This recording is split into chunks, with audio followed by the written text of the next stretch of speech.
Hi everyone, I'm Lee and I have the privilege of leading Good Works in South Africa. Today we have a team of amazing employees that have volunteered for our Good Works volunteer opportunity in Johannesburg. We're going to take you along for the journey with us and we're going to have the most incredible morning with the team. So join us and see what we do as Good Works.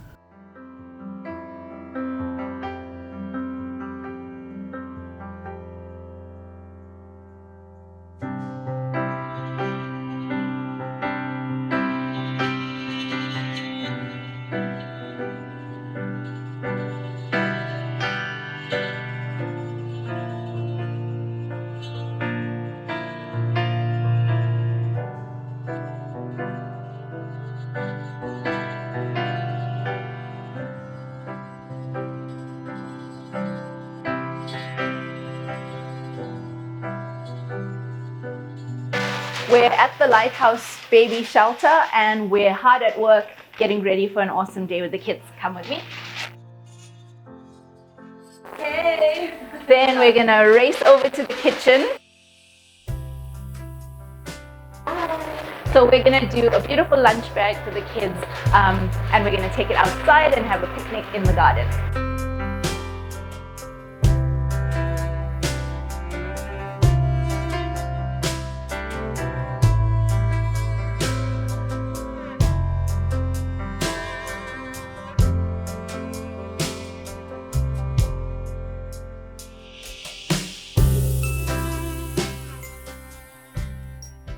Hello, my name is Sarah and I'm 14 and I came to the Lighthouse when I was 2 years old and I've been living here for 12 years and I'm homeschooled. In my free time, I dance or I look after the other small kids. Yeah, she does help us. Like every time we need help, she helps us and we can ask her anything we want. Yeah. My name is Josh. I've been in the Lighthouse since I was 1 week old. I've been here for 13 years. And I'm also homeschooled. In COVID of 2019, me and my brother got computers. We are gamers. I've created a server, so it pretty much allows other people to play a game. It's quite complicated and hard to explain, but yeah, that's what I do.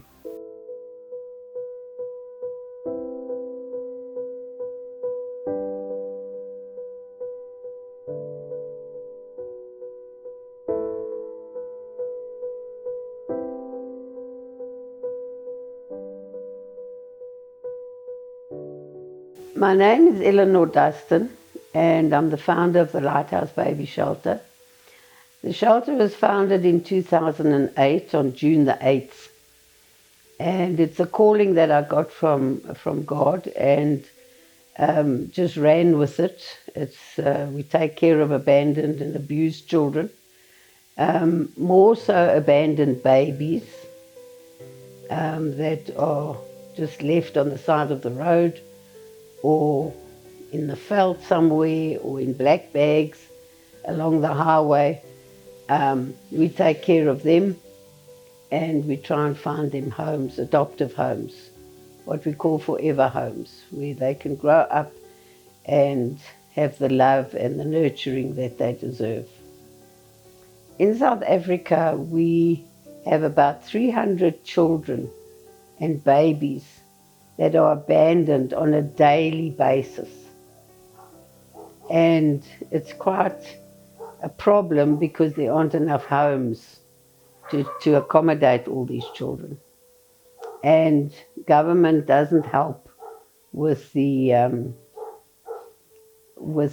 caring of these children. Social development has got their hands full with other things.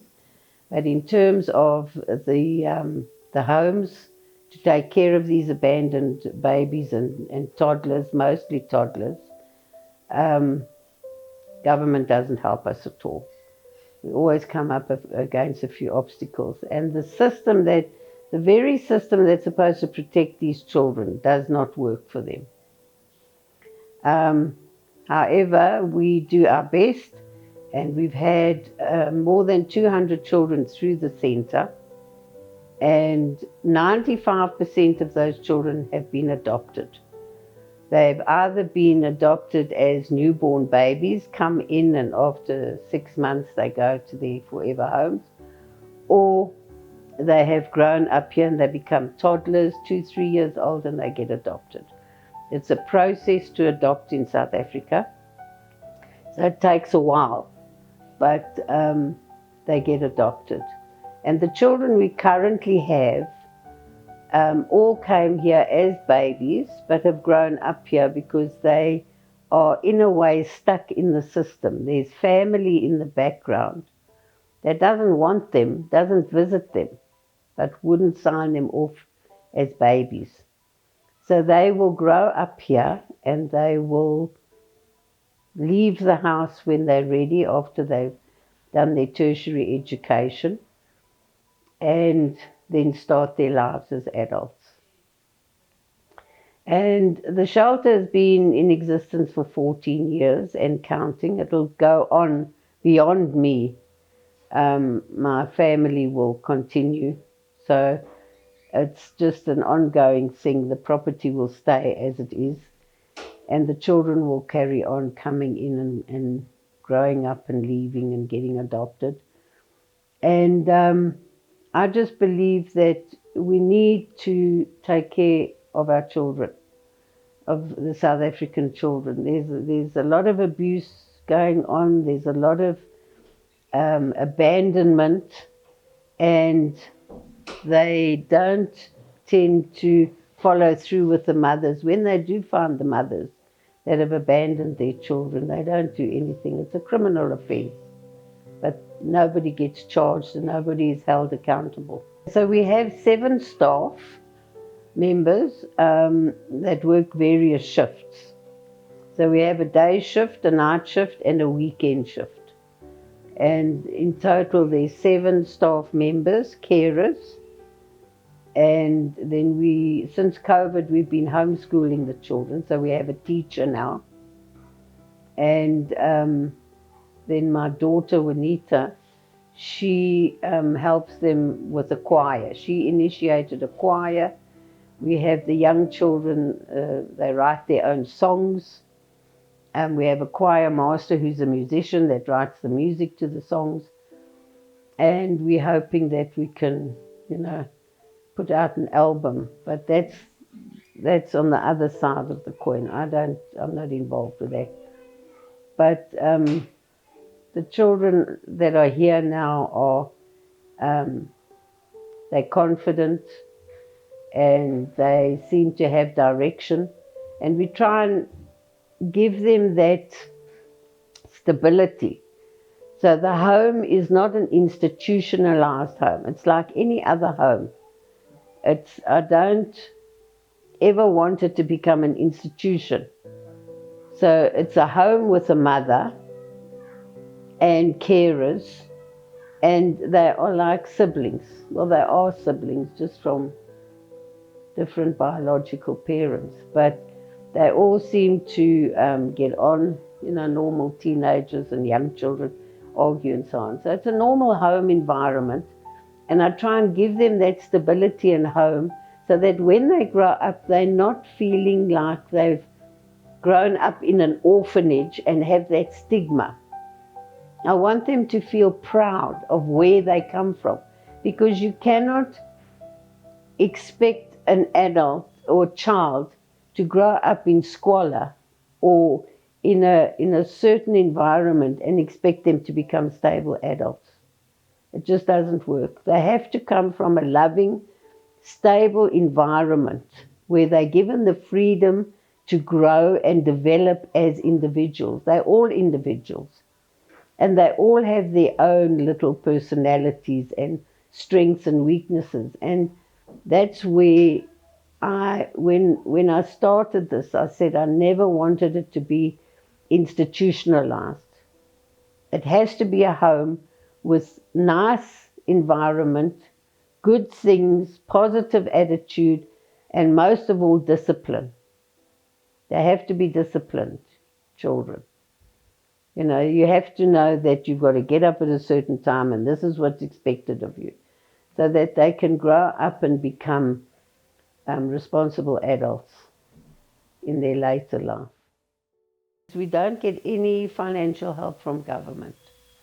So we rely on the public, we rely on corporates, and most of all, I rely on my faith that God set this up and called me to do this, and that is the foundation of this. And in 14 years, we have grown and we've been able to help all these children. And I'm always grateful for any kind of help, whether it be any kind of donations. Our bank account details will be at the bottom of this video. And our website is www.thelighthousebabyshelter.co.za. And then we also have a Facebook page, which is a more updated news feed for things that are happening on a daily and a monthly basis. I try and write comments on there sort of every 2 weeks or once a month at least. And the children's videos will be on there and interviews and so on. So the Facebook page is also the Lighthouse Baby Shelter.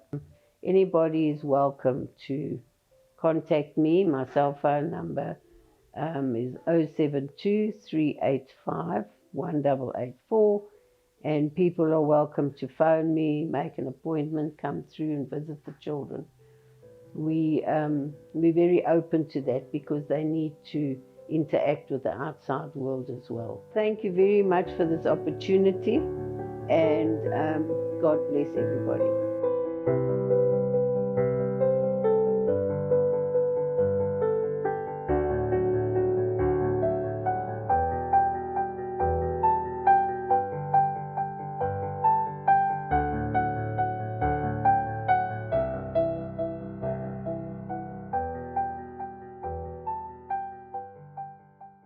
Thank you so much for coming today. Thank you so much for bringing us for the gift and for the food. Really appreciate it.